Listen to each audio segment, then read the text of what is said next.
The Grand Assembly Hall of Nexus Prime was the largest room ever built by any species in the known galaxy. It floated in orbit above a dead star, a station the size of a small moon, and inside that station, 4,000 species sent their delegates to argue, negotiate, and pretend they cared about each other. The hall itself was a circle, wide enough to hold a city, with seats carved into the walls that rose hundreds of levels high. Light came from everywhere and nowhere. The air was filtered to suit every lung, every gill, every membrane that needed to breathe. Han Do-hyun stood at the center of that hall, alone. He was not a tall man. He was not loud. He wore a simple dark suit, the kind a human diplomat always wore, and he held a single sheet of paper in his hand. Behind him, seated in the human section, were 42 delegates, representing Earth and all human-held territories. They already knew what was coming. Do-hyun had served as humanity's ambassador to the Galactic Council for 19 years. He had learned to smile when species twice his size tried to intimidate him. He had learned to stay calm when ancient civilizations called his people children. He had shaken hands and claws and tentacles with beings made of light and beings made of stone. And he had done it all with patience because he believed in what the council was supposed to be. Today, he was done believing. The session had been going on for 3 hours already. Grand Arbiter Veloz, the head of the council, stood on his raised platform at the far end of the hall. Veloz was old, even by the standards of his species. His body was long and thin, with 12 limbs that moved like slow rivers, and his voice carried the weight of someone who had never once been told he was wrong. He had just finished reading the terms of the restriction doctrine. The doctrine was simple. Humanity would no longer be allowed to expand into unclaimed star systems. Humanity would lose its voting rights on all military decisions. Earth would be reclassified as a monitored civilization, which meant council observers would be stationed on human worlds to watch them. The reason Veloz gave was that humans were too fast, too aggressive, and too unpredictable to be trusted with the same freedoms as older species. What Veloz did not say, but what everyone in that hall understood, was the real reason. Humans were too good at things. In 87 years of membership, humanity had done what no other species had managed. They cured the Velhari Plague, a disease that had killed billions across the Outer Rim. They mapped safe routes through unstable space that no one else dared to enter. They brokered peace between the Idari and the Korvan, two species that had been killing each other for 1,000 years. They built hospitals and schools and power stations on worlds that had been forgotten by the rest of the galaxy. And that made the older species nervous, not because humans were dangerous, because humans were necessary. And nothing scared the powerful more than needing someone they could not control. Veloz finished reading. The hall was quiet. 4,000 species waited to see what the humans would do. Some expected anger. Some expected begging. A few, the ones who actually knew humans, expected something worse. Do-hyun walked to the speaking platform. His footsteps echoed. He looked up at the thousands of faces staring down at him, and for a moment, he felt very small. Then he unfolded his piece of paper and read. For 87 years, humanity gave this council its best. Our doctors, our engineers, our soldiers, our trust. We went where others would not go. We helped those who never asked for help and never thanked us for it. We sat in this hall and listened to species older than our sun tell us that we were not mature enough, not wise enough, not calm enough to deserve the same rights as everyone else. And we accepted it, because we believed that if we proved ourselves through our actions, the words would eventually change. He paused. The hall was so silent that the hum of the station's engines could be heard through the walls. The words did not change. They got worse. Today, this council has decided that humanity must be watched, restricted, and controlled. Not because we have done harm, but because we have done too much good, and that frightens you. Velos shifted on his platform. His 12 limbs tightened. We did not come to the stars to beg for permission to exist, Dohyun said. His voice did not shake. Effective immediately, Earth and all human-held territories withdraw from the Galactic Council. All treaties are void. All agreements are ended. All aid missions will be recalled. All military cooperation will cease. He folded the paper and put it back in his pocket. We wish you well. You are going to need it. He turned and walked away from the platform. Behind him, 42 human delegates stood from their seats in perfect unison. Not one of them looked back. They followed Dohyun through the great doors of the assembly hall, and the doors closed behind them with a sound like a heartbeat stopping. For a long moment, no one in the hall moved. Then the noise began. Thousands of voices in thousands of languages, all talking at once, some angry, some confused, some afraid. But the human seats were empty now, and somehow that empty section seemed louder than all the voices combined. Within 6 hours, every human ship in the galaxy began moving. Ambassadors packed their offices, doctors closed their clinics, engineers powered down the systems they had built. Soldiers folded their flags and boarded their transports. It was calm, it was organized. It was the most terrifying thing the galaxy had ever seen, because it meant the humans had planned for this. They had known this day would come, and they were ready. On the observation deck of Nexus Prime, Grand Arbiter Velos stood watching the human fleet pull away. The ships moved in perfect formation, their lights growing smaller against the endless black. They will return, Velos said to his aide. Within one cycle, they will come crawling back. In the shadows behind him, Delegate Marath of the Calith Union stood with her arms crossed. She had voted against the doctrine. She had warned them. No one had listened. She watched the last human ship disappear into the dark and whispered to herself, "No, they will not." 6 months after the humans left, the galaxy began to fall apart. Not all at once, not with a single great disaster. It happened slowly, the way a building falls when someone removes the wrong stone from the foundation. One crack here, one crack there, and then before anyone could stop it, the whole thing was coming down. The first crisis came from the outer rim, the Velhari plague, a sickness that turned living tissue into gray powder, had returned on 3 colony worlds. 30 years ago, when the plague first appeared, it had killed 2 billion beings before human doctors arrived with a counteragent they had developed in weeks. No other species had ever been able to replicate it.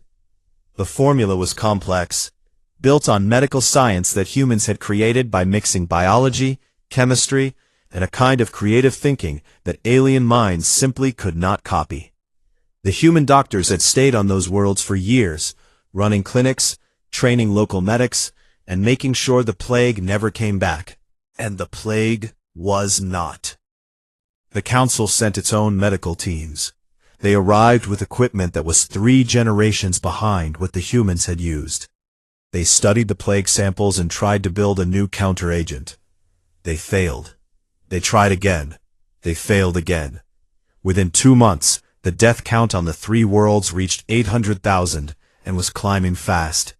Refugee ships began fleeing into neighboring systems, carrying the infection with them. Grand Arbiter Velos called it an unfortunate but manageable situation. He ordered the affected systems quarantined. The species living there called it something else. They called it murder by neglect. The second crisis was the trade routes. Most species in the galaxy did not understand just how much of their daily lives depended on human work. The safe corridors between star systems, the paths that cargo ships used to carry food, medicine, fuel, and materials, had been mapped and maintained by human navigators for decades. Space was not empty. It was full of dangers that most species preferred to ignore. gravitational anomalies that could crush a ship flat, dark matter currents that could pull a fleet off course by light years, radiation storms that appeared without warning. Human navigators had charted all of these. They updated their maps constantly, sending out warning beacons and rerouting traffic around new dangers as they appeared. When the humans withdrew, they took their maps with them. They shut down their beacons. They stopped sending updates. And within weeks, cargo ships started disappearing. One here, two there, then dozens, then hundreds. Captains who had flown the same routes for years suddenly found themselves flying blind through space that had changed since the last human update. Interstellar trade dropped by 40% in 4 months. Prices on basic goods tripled. Some worlds, the ones that depended entirely on imported food, began to starve. The third crisis was war. The Idhari and the Koravan had hated each other for over 1,000 years. Their border ran through a cluster of rich mining systems, and both species believed those systems belonged to them. 30 years ago, humanity had brokered a ceasefire and placed a small peacekeeping force along the border. Human soldiers, just a few thousand of them, had stood between two armies of millions and somehow kept the peace through a combination of diplomacy, patience, and the quiet understanding on both sides that attacking humans was a very bad idea. The peacekeepers were gone now. The ceasefire lasted exactly 41 days after that. The Idhari struck first, bombarding 3 Koravan mining stations. The Koravan responded by invading 2 Idhari colony worlds. Within a month, the border systems were burning. Millions of civilians fled. The fighting spread to neighboring regions as old alliances pulled other species into the conflict. It was exactly the kind of war that the Council was supposed to prevent. But the Council could barely keep its own members from fighting in the Assembly Hall, let alone stop a real war. And then there were the pirates. The fringe sectors, the wild and lawless edges of civilized space had always been dangerous. But human patrol fleets had kept the worst of it under control. They hunted pirate bases, escorted merchant convoys, and maintained a presence that made raiding more trouble than it was worth. Without them, the fringe became a paradise for every criminal, warlord, and opportunist in the galaxy. Pirate fleets grew from small groups of raiders into organized armadas. They struck deeper and deeper into civilized space, hitting targets that would have been untouchable a year ago. On Nexus Prime, Veloz sat in his chambers and read the reports. Each one was worse than the last. Plague, famine, war, piracy, economic collapse. Every problem had the same root cause. But Veloz refused to say it out loud. Instead, he went before the Council and blamed internal instabilities and a period of natural adjustment. He called humanity deserters and cowards. He said the galaxy was better off without them. Not everyone believed him. Delegate Marath, who had been watching the collapse with growing horror, tried to open a secret communication channel to Earth. She used an old diplomatic frequency that the humans had given her years ago, back when she was one of the few aliens they genuinely trusted. She sent a message asking for help. She begged them to send doctors for the plague worlds. She told them the galaxy was dying without them. Her message was intercepted before it reached Earth. Council intelligence agents tracked it back to her within hours. Veloz had her brought before a closed hearing and charged with treason. Her communication privileges were revoked. She was placed under political surveillance, confined to her quarters on Nexus Prime, and told that any further contact with humans would result in permanent exile. She sat in her small room and listened to the reports coming in from across the galaxy. More deaths, more wars, more systems going dark. And she thought about what Do-hyun had said in his final speech. "We wish you well. You are going to need it." Meanwhile, an alien journalist named Ikala had begun doing what the Council would not. Ikala was small, barely 3 feet tall, with wide, dark eyes, and a voice that carried further than her body suggested. She had been covering galactic politics for 20 years, and she had a reputation for telling truths that powerful beings did not want told. She started a broadcast series called The Human Gap, in which she traveled to every crisis zone in the galaxy, and showed, with simple facts and clear evidence, how each disaster was connected to humanity's departure. The broadcasts went viral. Billions watched. The council tried to block them, jamming frequencies and threatening any station that carried them. But Akala was clever, and her audience was desperate for the truth. And the more the council tried to silence her, the more people watched. On Earth, Admiral Yoon Nari stood in Fleet Command, a vast underground room filled with holographic displays showing the state of the galaxy in real time. Red zones covered the map like spreading wounds. An officer standing beside her watched the display and asked quietly if they should do something. If they should send help. Nari stared at the map for a long time. She thought about the doctors and soldiers and engineers who had spent their lives helping those worlds. She thought about the council that had rewarded that help with chains. And she said, with a voice that was perfectly calm and perfectly cold, "They told us we were dangerous. Let them see what the galaxy looks like without its most dangerous species holding it together." 1.5 years after humanity walked out of the Grand Assembly Hall, the galaxy was no longer cracking. It was breaking. What had started as isolated problems, a plague here, a trade collapse there, had grown into something much worse. Systems that had been stable for centuries were falling into chaos. Entire regions of space went dark as power grids failed and communication networks collapsed. Species that had been allies for 1,000 years turned on each other over dwindling resources. The Galactic Council, which had once governed 4,000 civilizations with supreme confidence, could not even keep the lights on in its own station. The economy was the first thing that truly died. For decades, the galactic credit system had run on financial algorithms and quantum encryption designed by human mathematicians. These systems were deeply complex, layered with guardrails and safeguards that only human engineers fully understood. When the humans left, they did not sabotage these systems. They simply stopped maintaining them. And like any machine left without care, the systems began to fail. Transaction errors multiplied. Currency values fluctuated wildly.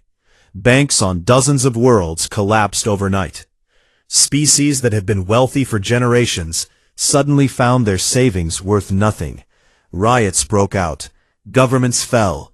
The galactic economy, which had been the backbone of interstellar civilization, was bleeding out. But the economy was not the worst of it. The worst of it had a name: Warlord Dren. Dren was the commander of the Hollow Reach Armada, a military force that operated from the deep fringe sectors. He was massive, even by the standards of his species, a being built for violence, with armored skin and 4 arms that each ended in claws, capable of tearing through hull plating. He had been a problem for years, but a contained problem, because the human military had maintained a string of defense stations along the fringe border that kept him and his kind locked in the outer dark. Those stations were empty now. The humans had taken everything when they left. Every weapon, every sensor, every piece of technology. What remained were hollow shells floating in dead space. Dren saw the empty stations and understood immediately what they meant. The door was open, and he walked right through it. His armada had grown fat during the months of chaos. Pirates, deserters, and mercenaries from a dozen species had flocked to his banner.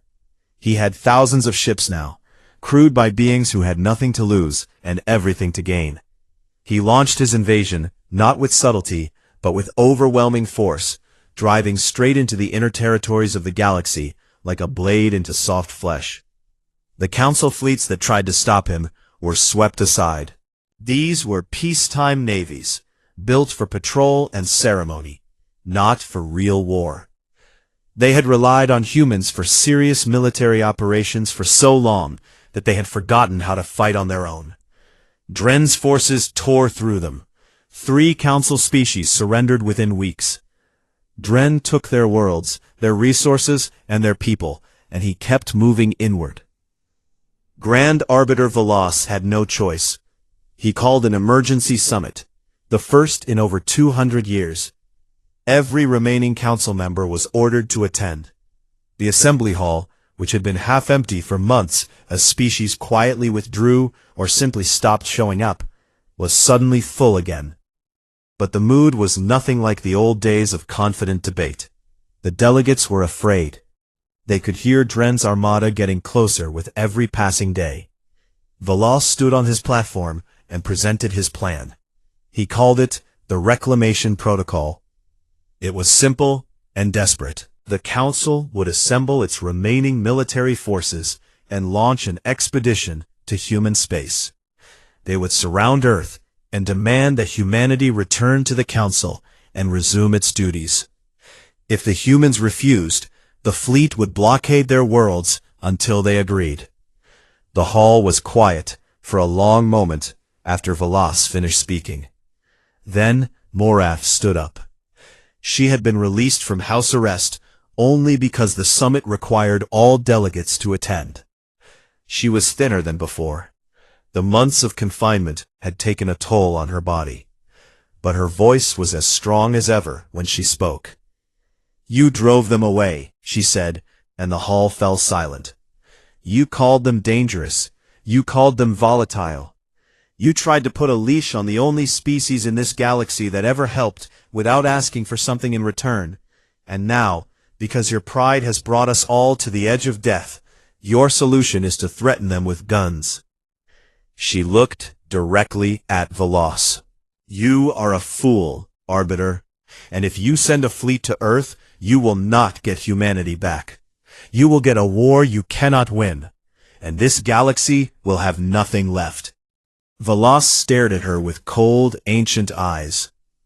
"The delegate from the Calith Union is out of order," he said flatly. "Remove her." Guards moved toward Moraf. She did not resist. As they led her from the hall, she was officially stripped of her title and sentenced to permanent exile from council space. She walked out with her head held high, and more than a few delegates watched her go with something that looked like shame on their faces. The Reclamation Protocol was approved by a narrow vote. The council began assembling its fleet. On Earth, the humans were not sitting idle. Quan Jisok, who had taken over as chief diplomat after Dohyun stepped back from public life, had been busy. Back-channel communications had been pouring in for months, not from the council itself, but from individual planets, small nations, and independent species who had no loyalty to Veloz and no faith in the council's ability to save them. They sent messages to Earth, begging for help, offering trade, asking for alliance. Jisok read every single one. He was young for a diplomat, only 34, but he had a mind that worked like a knife. He understood that the galaxy was reshaping itself, and that humanity had a chance to build something new, something better than the broken structure of the council. But he also understood that building required more than words. It required power, real power, the kind that could not be taken away by a vote in an assembly hall. That was where Shin Boyong came in. Boyong was the lead scientist of Earth's Deep Research Division, a department so secret that most of Earth's own government did not know the full extent of its work. She was quiet, middle-aged, and wore glasses she did not need because she liked the way they looked. Behind that ordinary appearance was a mind that had been reshaping the boundaries of physics for 20 years. She presented her findings to Earth's leadership in a closed meeting. During the 87 years of council membership, she explained, humanity had never stopped researching. They shared enough technology with the galaxy to be useful, but they kept their best work hidden, not as weapons, as insurance. Her division had developed faster-than-light drives that were 2 full generations ahead of anything in the galaxy. They had energy shields that could absorb the combined firepower of a fleet. They had sensor systems that could track a single ship across half the galaxy. And they had something called Project Horizon, which she described only as our gift to the future, and refused to explain further. The room was quiet when she finished. Jisok looked at the faces of Earth's leaders and saw what he needed to see. They were not afraid. They were ready. He stood and laid out his proposal. "We do not go back to the Council," he said. "The Council is dead. It just does not know it yet. Instead, we open our doors. We let the ones who actually valued us come to us. We build something new." The vote was unanimous. 3 weeks later, Morat's exile ship drifted into a region of space that official maps showed as empty. But when her sensors cleared, she saw a small human outpost hanging in the dark between stars. A light blinked, guiding her in. She docked. The airlock opened, and there, standing in the corridor with 2 cups of hot tea in his hands, was Kwon Jisok. He smiled at her. It was a real smile, warm and a little tired. "Welcome," he said, and held out a cup. "We have been expecting you." Morath took the tea. Her hands were shaking, but not from cold. She looked at this young human standing in his hidden station at the edge of nowhere, and for the first time in a year and a half, she felt something she had almost forgotten. Hope. 2 years after humanity left the Galactic Council, Warlord Dren stood on the bridge of his flagship, the Bone Garden, and stared at the star map showing the border of human-held space. His armada stretched behind him. 12,000 warships gathered from every dark corner of the galaxy. Pirates, warlords, mercenaries, and the remnants of conquered fleets, all flying under his banner. He had crushed every force the Council had thrown at him. He had taken 17 star systems in 5 months. He had never lost a battle. Now he was looking at the last thing standing between him and total control of the galaxy. Earth. The soft, fragile little world that had spent 87 years playing peacekeeper and doctor and teacher. The species that smiled too much and talked too much and thought they could solve every problem with patience and kindness. Dren recorded his message and broadcast it on every frequency. "Humans of Earth," he said, his voice like 2 stones grinding together. "You have 1 cycle to surrender your worlds, your fleets, and your technology. Refuse, and I will turn your planet into dust and your species into a memory. You are not soldiers. You are not warriors. You are caretakers who forgot their place. This is your only warning." The message traveled across human space at the speed of light. Every station, every colony, every ship heard it, and on Earth, in the underground command center called Fleet Command, Admiral Yoon Nari listened to it with her hands folded behind her back and her face completely still. Her officers were quiet. They had been watching Dren's advance for months. They had seen what he did to the species that surrendered and what he did to the ones that did not. Every pair of eyes in the room was on Nari now, waiting. She picked up the communication device on her command table and opened a channel to Dren's flagship. Her response was 4 words long. "You were warned." She closed the channel and turned to her officers. "Begin Iron Veil." The Iron Veil was not a wall. It was not a single defense line. It was a trap, designed over decades by the most creative military minds Earth had ever produced. And it had been built in silence, while humanity smiled and helped and healed and let the galaxy believe they were harmless. Dren's armada crossed the border of human space at full speed, expecting to meet a small defense fleet that they would crush in hours. Instead, they met nothing. Empty space. No ships, no stations, no resistance at all. Dren laughed and pushed deeper. That was his first mistake. 30 minutes into human territory, the disruption fields activated. They were hidden inside dead asteroids and abandoned satellites that looked like space junk. And when they turned on, They sent waves of energy through Dren's fleet that shut down navigation systems, scrambled targeting computers, and blinded sensors. 30% of his ships lost the ability to steer. In the tight formation Dren favored, that meant collisions. Ships slammed into each other. Engines exploded. Formations that had held together through a dozen battles shattered like glass in seconds. Before Dren could regroup, the second stage hit.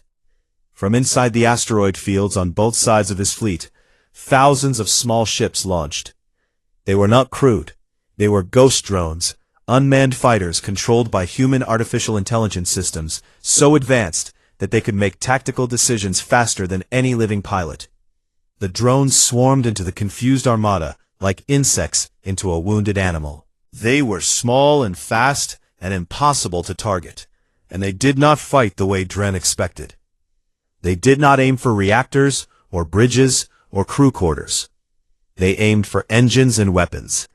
They were disabling his fleet, not destroying it. That should have been a relief. Instead, it was terrifying, because it meant the humans were choosing not to kill.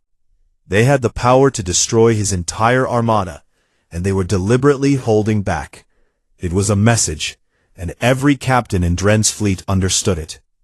You are alive because they allow it. Dren screamed orders into his communication system, trying to rally his remaining ships into a fighting force. Nearly 4,000 of his vessels were already dead in space, drifting and powerless, their crews alive but helpless. The rest tried to form a defensive ring, weapons pointing outward, ready for whatever came next.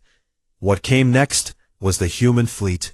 They appeared on sensors all at once, dropping out of faster-than-light travel in perfect formation around what remained of Dren's armada. The ships were unlike anything the galaxy had ever seen. They were sleek and dark, built with smooth lines that seemed to absorb light rather than reflect it. They moved with a speed and precision that should not have been possible for ships their size. And there were not that many of them, a few hundred at most, against Dren's remaining 8,000. It did not matter. Admiral Nari commanded from the flagship Baekdu, named after a mountain on Earth that was sacred to her ancestors. She gave her orders calmly, the way someone gives directions to a familiar place. The human ships engaged. The battle lasted 11 hours. It was not a battle in the way Dren understood battles. It was a lesson. Human ships moved through his fleet like water through broken stone. Their shields absorbed everything his weapons could throw at them. Their own weapons struck with surgical accuracy, hitting the exact systems needed to disable a ship without killing its crew. Nari's captains flew circles around enemy formations, predicting movements before they happened, countering strategies before they were fully formed. Dren watched his empire collapse in real time. His mighty armada, the force that had made the galaxy tremble, was being taken apart by a species half the galaxy still called soft.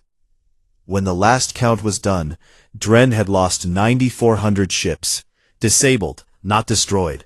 Their crews were alive, sitting in dark ships with no power, waiting to be collected. Earth had lost 14 ships. And most of those were ghost drones.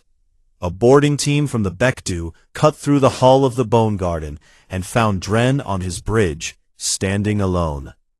His officers had surrendered. His guards had laid down their weapons. He was the last one standing, 4 arms hanging at his sides, his armored body shaking with something that might have been rage and might have been fear. Nari walked onto the bridge. She was shorter than Dren by nearly 3 feet. She wore her uniform without decoration, and her face showed nothing. She looked up at the warlord who had conquered 17 star systems and terrorized billions of beings, and she spoke in a voice that was quiet and even. If we were what they said we were, you would be dead. All of you. Every ship. Every soldier. Every world you took. We could have ended this in minutes, not hours. We chose not to. Remember that. Tell your people. Tell the galaxy. Humans do not kill because they can. We stop because we choose to. Dren said nothing. There was nothing to say. Thousands of light years away, on a stolen broadcast ship hidden in an asteroid belt, Ikala sat in front of her recording equipment, with tears running down her wide, dark eyes. She had embedded herself with a human patrol unit weeks ago, and they had let her film everything. Not the classified technology, not the tactical details, but the battle itself. The footage showed human ships weaving through enemy fire without taking a single hit. It showed ghost drones carefully disabling weapons while leaving life support untouched. It showed Dren's crews being rescued from their powerless ships by human medical teams who treated their injuries without asking questions. Ikala broadcast the footage on every channel she could reach. Within hours, the entire galaxy had seen it. The reaction was something no one expected. It was not fear. It was not anger. Species across the galaxy watched the footage and realized the same thing at the same moment. Humanity had always been this powerful. They had always had this technology, this capability, this strength. And they had chosen, deliberately and consistently, for 87 years, to use it for healing instead of hurting. They had been peacekeepers not because they could not fight, but because they did not want to. The galaxy had mistaken gentleness for weakness, and now the truth was burning on every screen in every system. On Nexus Prime, Veloz watched the footage alone in the empty assembly hall. The seats around him were abandoned. Most of his allies had already left. The Council was a ghost. And on the screen in front of him, a human admiral, smaller than his smallest limb, was dismantling an empire with the calm patience of a teacher correcting a child's homework. He sat in the dark for a very long time. On Earth, Quan Jisuk stood before the gathered leaders of humanity and said what everyone was thinking. We proved we can destroy. Now we prove something harder. We prove that we can rebuild. But this time, it will be on our terms. 3 years after Han Do-yeon walked out of the Grand Assembly Hall, the galaxy had a new heartbeat. It did not come from Nexus Prime. It did not come from the old council chambers or the ancient species who had ruled for millennia. It came from a small blue world orbiting an ordinary yellow star, and from the people on that world who had spent 3 years in silence and had come back not with anger, but with open hands. They called it the Horizon Compact. It was not a council. Quan Jisuk had been very careful about that. The old council had been built on hierarchy, on the idea that older species were wiser, and that power came from age and size. The compact was built on something different. Every species that joined had one voice, one vote. No species was monitored. No species was restricted. No species was told they were too young, or too dangerous, or too different to sit at the table. The rules were written in plain language that anyone could understand, because Jisuk believed that if a law needed 1,000 pages to explain, it was not a law worth having. Aid was given freely, not as a tool of influence, not as a bargain, not as a chain dressed up as a gift. If a world was hungry, food was sent. If a world was sick, doctors came. If a world was threatened, ships arrived. And nothing was asked in return, except the promise that when someone else needed help, you would do the same. Within 1 year, over 1,200 species had joined.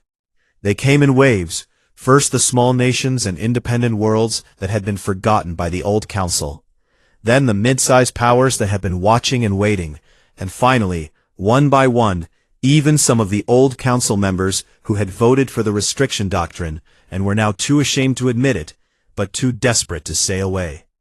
The old Galactic Council still existed. Veloz still sat on his platform. But fewer than 800 species remained, and most of them stayed only because they did not know where else to go. The assembly hall, once the center of galactic civilization, was mostly empty now. The lights had been dimmed to save power. The great doors that had once opened to welcome thousands now creaked on their hinges like the doors of an abandoned house. Han Do-hyun came out of retirement to serve as the first speaker of the Horizon Compact. It was a ceremonial role, more symbol than power, and that was exactly why he accepted it. He stood at the inaugural ceremony on a space station that humanity had built in open space, accessible to anyone, and he looked out at the gathered delegates of 1,200 species. Some of them were beings he had known for decades. Some were species he had never seen before. All of them were watching him with something he had not seen directed at a human in a very long time. Trust. "We left because we had to," he said, and his voice carried through the hall without amplification, because the engineers had designed the room to carry a human voice perfectly. "We left because staying would have meant accepting that helping others was a crime, that being useful was a threat, that the reward for kindness was a cage. We could not accept that, so we left." He paused and looked at the faces in the crowd. He saw Morath in the front row. She was wearing the colors of the Caliph Union again, restored to her position by her own people who had finally realized she had been right all along. She gave him a small nod. "We returned because you asked," Do-hyun continued. "Not because a council ordered it, not because a treaty demanded it. Because individual beings, individual worlds, reached out to us and said the simplest and most powerful words anyone can say. We need help. And we could not ignore that. It is who we are." He smiled, and it was the first time in 3 years that the smile reached his eyes. "This time, we build something that does not require anyone to beg." Admiral Yoon Nari oversaw the aftermath of the war. The territories that Dren had conquered were liberated, their populations freed, their governments restored. Dren himself was handed over to a joint tribunal of the species he had attacked, and his fate was left in their hands, not humanity's. Nari refused the title of Supreme Commander of the Compact's new joint fleet. When the offer was presented to her formally, she shook her head.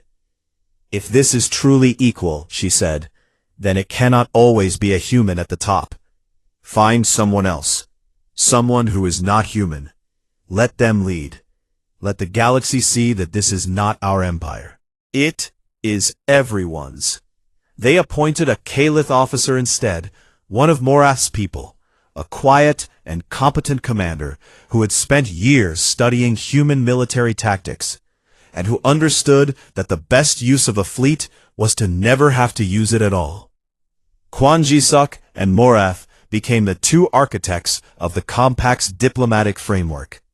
They worked side by side in a small office on the new station, surrounded by documents and coffee cups and the particular kind of organized chaos that happens when two very smart people are trying to build something that has never existed before. Their partnership became a symbol across the galaxy, proof that trust between species was not just possible, but natural, if you let it be. And then there was Shin Bo-young. She had waited 3 years for this moment. Standing in front of the full assembly of the Horizon Compact, she looked exactly the way she always looked. Ordinary, calm, wearing glasses she did not need, her hair slightly messy because she had been working all night. Behind her, a holographic display showed a map of the galaxy unlike any map anyone had seen before. It was covered in glowing points, connected by lines of soft light, like a web stretched across the stars. "This is Project Horizon," she said. The room went very still. She explained it simply, the way she explained everything, as if she were talking to a friend over dinner. Project Horizon was a network of stabilization beacons. Each beacon, when activated, could calm the gravitational anomalies and dark matter currents that made interstellar travel so dangerous. Together, they could open safe travel corridors across the entire galaxy, not just the well-mapped regions, but everywhere. The dead zones, the dark sectors, the places no one had ever been able to reach. The beacons would make the stars accessible to everyone, not just the species with the best technology or the biggest fleets. "We built this over the course of 60 years, Bo-young said. We could have used it ourselves. We could have kept it and sold access for a price that would have made us the richest species in history. We discussed it. We argued about it. And in the end, we decided that was not who we wanted to be. She pressed a button on her console. The holographic map expanded, filling the entire hall with light. Every delegate could see their home system glowing among the stars, connected to the web. "It is free," she said. "No patents, no restrictions, no conditions. It belongs to everyone, because knowledge that is kept in a box is knowledge that is wasted." The hall erupted. Delegates from 1,000 species rose to their feet. Some cheered, some wept, some simply stared at the map with the look of people who were seeing the future for the first time, and realizing it was bigger than they had ever imagined. Morath was the one who went back to the old council. She stood in the half-empty assembly hall on Nexus Prime, and spoke to the remaining members. She did not beg them to join the compact. She did not threaten them. She simply told them what she had seen and what was being built, and she asked them to think about whether they wanted to be part of it. Some said yes. They stood and walked out of the hall, and did not look back. Some said no. They stayed in their seats, loyal to a system that was already dead, because change was harder than grief. Veloz was not at the session. He had stopped attending weeks ago. Ikala found him in an observation room on the upper levels of Nexus Prime, sitting alone in the dark, staring out at the stars. The station was nearly abandoned now. Most of the staff had left. The corridors were quiet. Ikala stood in the doorway and watched him for a moment. He looked old. Not the kind of old that came with age and experience and wisdom. The kind of old that came from realizing too late that you had wasted the time you were given. She asked him for a final interview. He said no. She nodded and turned to leave. As she reached the door, his voice stopped her. It was quiet, barely above a whisper, and it was the most honest thing he had ever said. "I was afraid of them. That was the mistake. I should have been grateful." Ikala did not respond. She walked away and left him in the dark.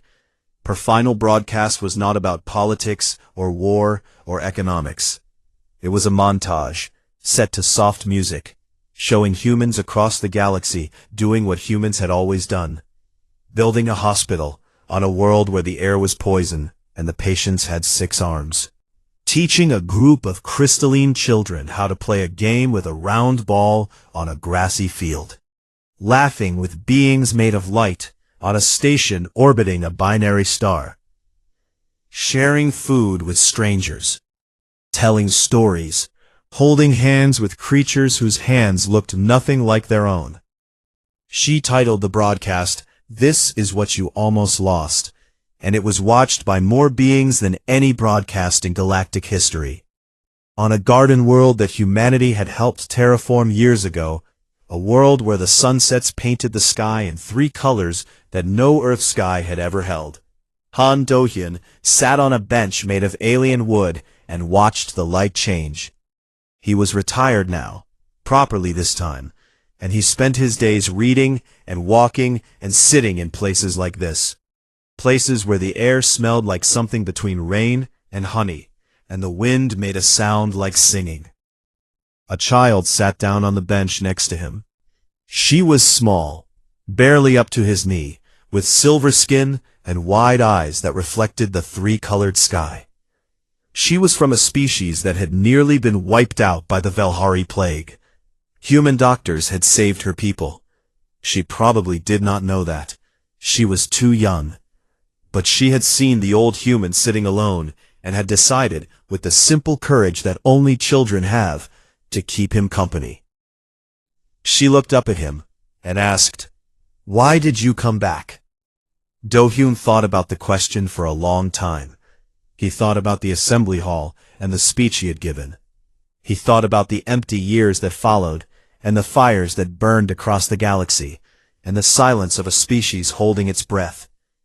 He thought about Nari, and Jisek, and Boyang, and all the humans who had built something extraordinary, out of pain and patience. He thought about the words he had spoken 3 years ago, words that had been full of anger and pride, and he realized that the truest answer was the simplest one. Because someone once told me that the measure of a people is not how they leave, he said. It is whether they come back when it matters. The child nodded, as if this made perfect sense. She reached into a small bag she carried and pulled out a piece of fruit, something round and purple and unlike anything that grew on Earth. She held it out to him. He took it. He bit into it. It was sweet. They sat together on the bench and watched the sunset until the 3 colors faded into night and the stars came out. More stars than either of them could count, and every single one of them was a little bit closer than it had been before.